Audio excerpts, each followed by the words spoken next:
All right, guys, before I start the video, hey, I want to share this painting by Rebecca Guay. This is for the 2016 Commander lands. I think in that run, there are 3 different artists who had beautiful lands for the Commander set they had. And this is a beautiful, beautiful plains, basic land plains.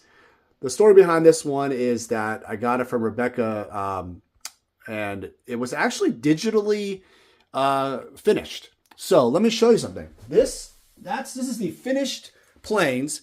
Well, this was not actually used on the card, but it was almost done, but then finished. And this was actually the sketch. This one's kind of cool. Check this out. This one is the sketch of it, and it's a color study sketch. People will probably wonder, what is a color study sketch?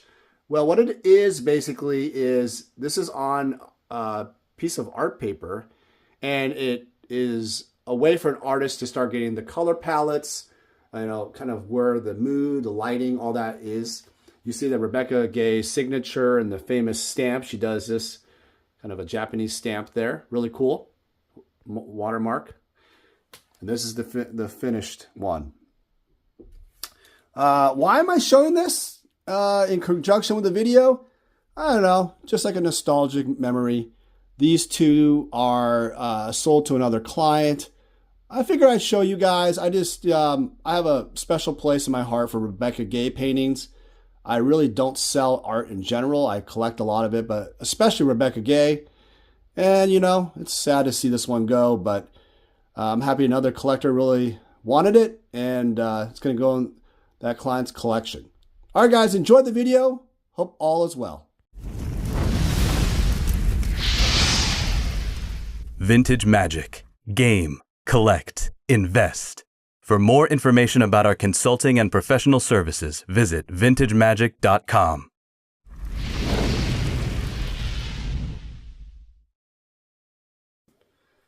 Hey everyone, it's me, Daniel, with VintageMagic.com, and today I want to do a video on, well, CGC apparently is taking over the Beckett marketplace for grading cards in the sense that there are a lot more CGC cards graded than Beckett, and there's obviously a lot of momentum towards collectors, so I want to talk more about it.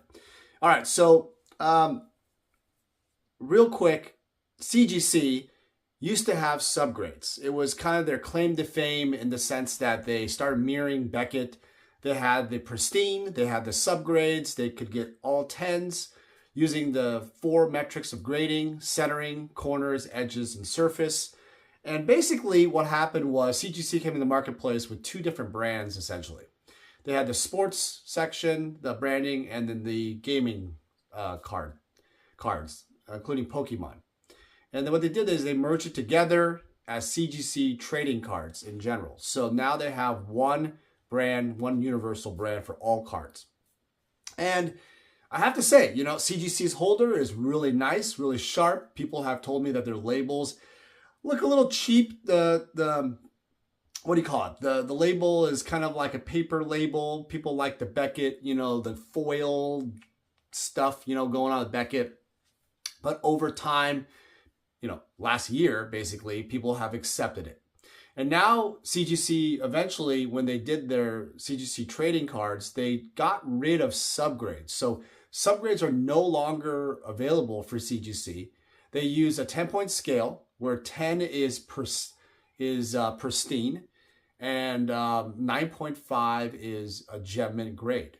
No, I'm sorry. They have 10 gem mint, but they also have a 10 pristine, which they would have this black foil fleck thing going on, and it looks really nice. It's a nice label. And they also have, I believe, 9.5 mint plus, and they also have a 9 mint, and so on. You can go on their website, check it out. But over the years, CGC has definitely garnered a lot more attention than good old Beckett. And so the hierarchy years ago, it used to be PSA. They were the leaders of the set registry when I initially graded the cards. I was one of the first to grade the cards and sell them to set collectors. And when they were doing the set registry itself. And then what happened was over the years, people started buying to Beckett. I started grading cards to Beckett, got some incredible grades. People started liking Beckett, primarily due to two reasons. One is the subgrades. People love the subgrades, the center, corners, edges, and surface. And they also like the holder itself. The Beckett holders are thicker and they are much sturdier in some way. And I would say also, thirdly, the pristine grade. This elusive, pristine grade that PSA does not have at all. They haven't done any pristine, extra labeling or stuff. They've kept it as Gem Mint 10, 9 Mint, Near Mint to Mint 8, and they have half grades now for the 8.5, 7.5, etc. No 9.5 right now. So they have done that. But I will tell you that this pristine is what made Beckett so famous. Over the years, Beckett finally, a few years or so ago, they did a 10, 10, 10, 10. All 4 10s would be a black label, a special black label, pristine label. So that would be the ultimate prize for any collector. And as you can imagine, any of the black label cards get extreme, pricing, markups, premiums, because they are very hard. Black labels in general are very difficult for older Magic cards especially. So Beckett, was developing the set registry. People started buying into, the Beckett cards, and Beckett just had a huge boom for Magic. You saw set collectors all over the place wanting, alpha, beta, 4 horsemen sets, all this stuff, right? They wanted to have all the sets, all the Power 9, all Beckett quads. Now, quad, by the way, let me explain that, is all the subgrades are the same subgrades. So it could be a quad 9, which would have all 9s, right? Or you can have a quad plus, which meant all 9s and a 9.5, right? Follow me here. If you have a quad plus plus, you have 2 9s and 2 9.5s. 2 plus plus is 2 higher than the overall grade. And so when you still start having Gem Mint quads, and then closer to pristine, right, you have extreme premiums. I'm talking about ridiculous premiums. For example, quad plus Alpha Black Lotus with a 10, right? So all 3 9.5s and a 10 would garner close to $1 million in some cases. But a quad Alpha Lotus, maybe $750,000. What would a basic, meaning just at 3 9.5s and a 9, just one off, that would probably get you like $400,000 for BGS 9.5 Alpha Lotus to $500,000 approximately, right? There's variations to this. And of course, collectors got smart. They started looking at the quality of the cards rather than the grade itself. Partly is because the graders just aren't very accurate, and collectors should, and they got smart. So they started buying the cards with nicer quality, and they've done a lot of reviewing, cracking cards out, resubmitting to different companies. And this led to CGC when they came out about a few years ago with the trading cards and everything. They started really getting into the collectors, market and wanting to branch off and grow that segment. So it got huge. I mean, we're talking tons of conventions, tons of marketing. And what you see today is I've seen Beckett Beckett still grades the lowest out of pretty much everybody of all cards. I think last month was about 50,000 cards in general. PSA is over 1 million cards. CGC is probably like 150,000. They're number 2 generally. And then SGC is kind of near CGC, stuff like that. So the big 4 are pretty much PSA, CGC, SGC, and Beckett. And so that's been going on for a while. PSA obviously has the lion's share of the market, grading over 1 million cards pretty much every month. That's not TCG, that's all cards, but TCG represents a good chunk, hundreds of thousands of cards of TCG plus. Now, PSA doesn't do a lot of Magic yet, and I will tell you that one of the reasons why people got rid of, people stopped doing PSA grading is their convoluted declared value kind of grading scale in terms of their charges. So in the past with PSA, well, PSA has always done declared values. They've always done, if you write in your submission form, it says, hey, it's $100 or $500 declared value.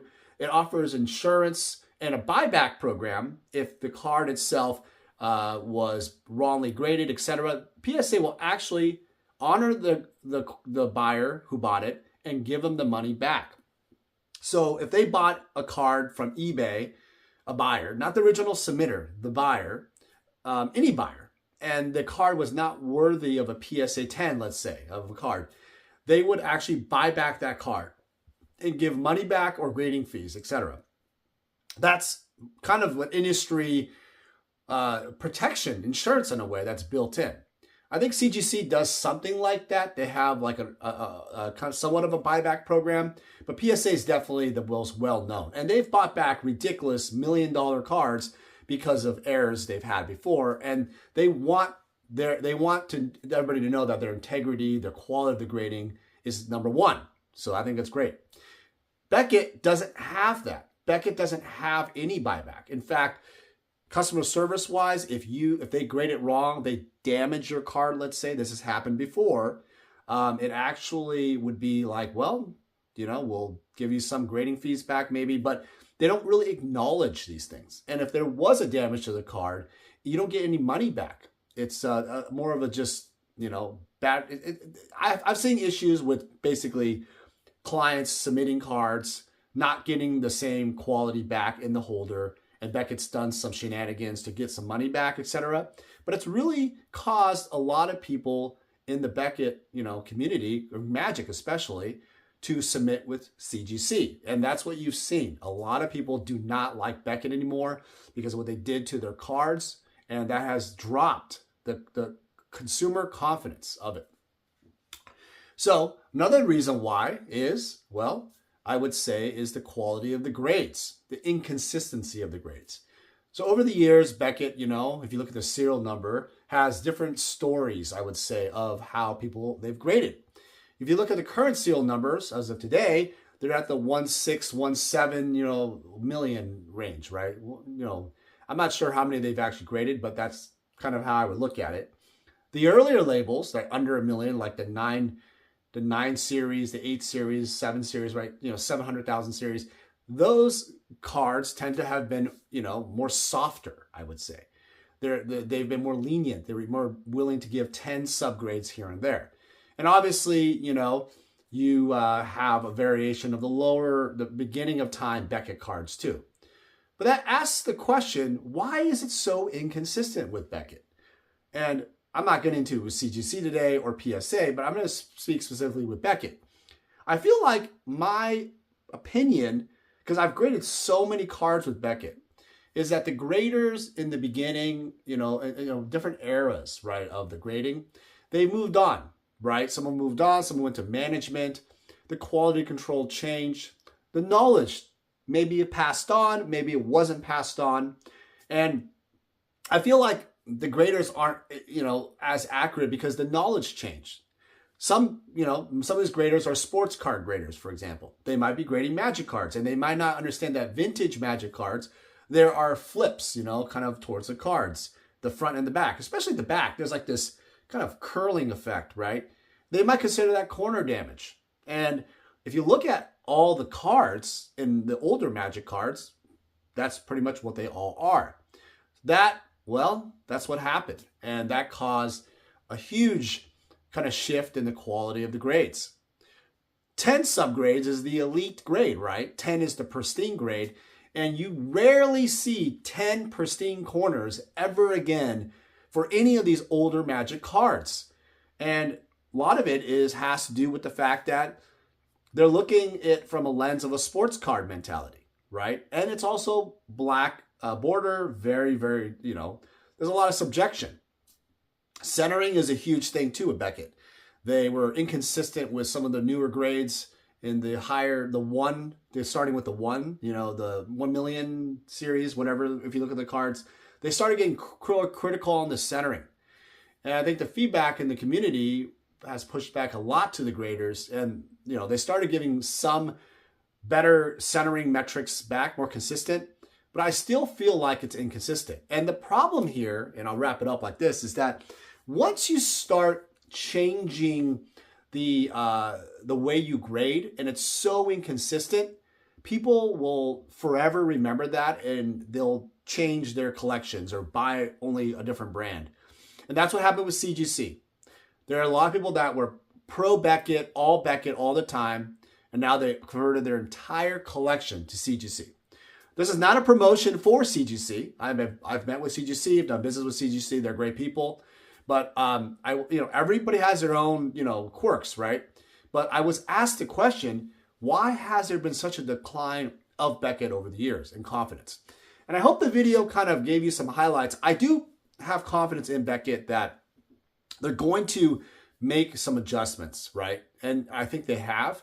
They're doing some marketing campaign changes. They're listening to people. They're doing on-site grading now for the Magic Con Amsterdam coming up in, I think, late May or early June. So that would be a great opportunity to submit your cards with Beckett. But I think they're trying to reinvent themselves, get back in the mix. And I think that's great. Great for the community. But I will say that if it's not consistent, and dealers especially, this is a big part. If the dealers don't get the grades, what they should be getting accurately, and they have to keep resubmitting and playing that resubmitting game, we've all been there who are dealers, right? It really ruins the reputation of Beckett because the dealers are the ones that grade the majority, the large amount of cards, which goes to the public. And if they're not, the quality that they're getting, the collectors are just not going to buy it. And the collectors see the inconsistencies, right? If you're a submitter of just as a collector, you submit your alpha set or beta set, whatever, to Beckett, and these cards are just inaccurate in grading, you only have one-time shot. You're not going to crack them out, resubmit it, spend thousands of dollars more in fees, and wait months again, right? So these two, dealer and buyer, the collector side buying, it really is, a troublesome, scenario for Beckett if they don't have an accurate grading. Lastly, I'll say is that why doesn't Beckett just do some more marketing to do some better reviews of the current grades? That was a good idea, actually. Why don't they just review the cards that they've done in the past and really say, hey, we may have not been giving the most accurate grade. I don't think they can say that. They can't say that. But we want to give people an opportunity to resubmit some of the cards that they've had for a lower price because we want to check the accuracy. We want to give you free reviews, right? I think that's a good promotion. I think if Beckett really wanted to get the name back going, I think they should do some reviews for a lower price, strong turnaround times, etc. Will give some confidence back to people. If they get some bumps here and there that they're deserving of it, I think it might actually ignite some more business for Beckett. All right, guys. Well, tell me in the comments below what you think, what Beckett's doing right or wrong, or what CGC is doing right or wrong. And we'll talk about PSA next time. SGC also. All right, guys. Take care. Have a nice day. Hey guys, it's me, Daniel with VintageMagic.com. I'm here to share with you more about our deck and set collector fulfillment service. The deck fulfillment service caters to the player. And what that basically means is if you are a player looking to fulfill your old school Magic deck, certain Power 9 or key pieces in your Vintage deck, or dual lands in your Legacy deck, we have the inventory and the resources to help you fulfill your needs. Next, we have the set collector fulfillment service. This really caters more towards the collector. Oftentimes I've been asked, hey Dan, can you help me find this specific graded card for this set? Or Dan, can you find me these 20 cards left in my beta set? It doesn't matter what you're looking for, even if it's like every single Sarah Angel possible out there, I can help you out. My resources and extensive network in Magic the Gathering, I was able to help thousands of clients all over the world fulfill their needs. I've made it my mission at VintageMagic.com to be your one-stop shop for all your collector needs. For any significant item or collection, we're able to travel anywhere in the world to meet you. The reason why my clients love this service because it saves you time. What happens is collectors and players often search all over online or at vendors and they never find exactly what they're looking for. By going to us, we are the only one-stop shop who can help you with your needs. Using our service gets you exactly what you want and saves you time and money. Vintage Magic. Game, collect, invest. For more information about our consulting and professional services, visit vintagemagic.com.